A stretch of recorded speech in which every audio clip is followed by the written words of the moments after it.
Welcome to the next installment of the VLF Video Educational Series. My name is Diren Singhe. And my name is Robert Peterson.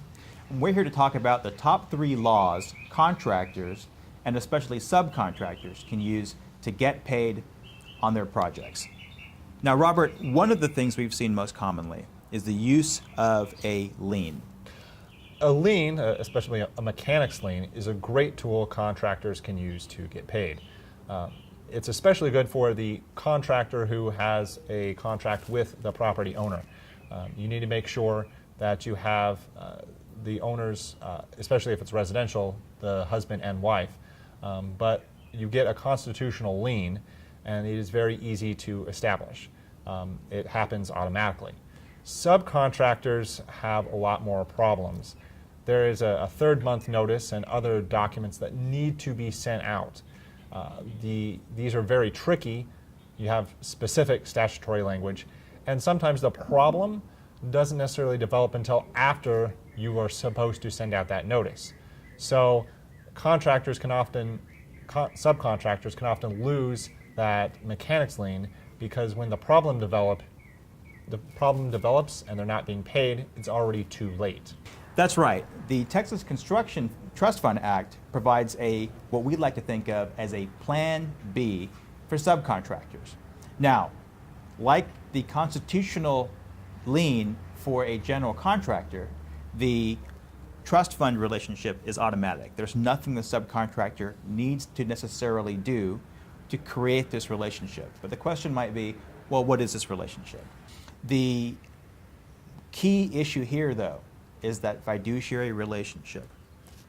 The right that the subcontractor has is based on fiduciary duty law. We cover that elsewhere on our website, but the fiduciary obligation in this case is quite limited. It's still quite powerful. So the takeaway for a subcontractor, remember, is that the Texas Construction Trust Fund Act is a Plan B way to get paid from the general contractor. Okay. So the Texas Prompt Pay Act, the powerful thing about it is that it gives downstream people, whether that's a general contractor or subcontractor or a supplier, it gives them certain rights in the event that the general contractor or even the owner wrongfully withholds payment or starts slow paying. Generally, in broad terms, the unpaid party can withhold part of its performance, and it can start to claim interest, attorney's fees, under the Act itself. The Prompt Pay Act requires a 10-day notice. That notice is to inform the owner and the lender of the non-payment. And you also have to state the intent that you're going to suspend performance. The Prompt Pay Act, as its name suggests, acts quickly. If you are the general contractor and the owner doesn't pay you, you can start taking action within 35 days. The subcontractors to the general contractor have an additional 7 days on top of that, so they can take action pretty quickly if they're not being paid. And then the lower tiers have an additional 7 days going on. And the interesting thing about the Prompt Pay Acts is it does allow for disputes. So for example, the higher tier person, the prime or the owner, disputes any part of the payment, it does allow them an avenue to withhold a certain amount, but depending on which type of contract you're talking about, you can't necessarily hold back the entire month's due payment. You can only hold back that amount which you show to be in good faith dispute.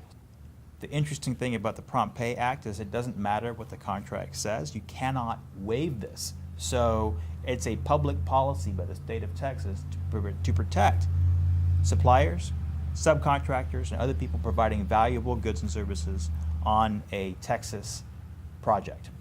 So with that, that's our top 3 issues that a contractor or especially a subcontractor can use to get paid here in Texas. We talked a little bit about liens, we talked a little bit about the Texas Trust Fund Act, and we talked a little bit about the Prompt Pay Act. But if you have any further questions, do not hesitate to give us a call or check out our website at www.bethanlaw.com.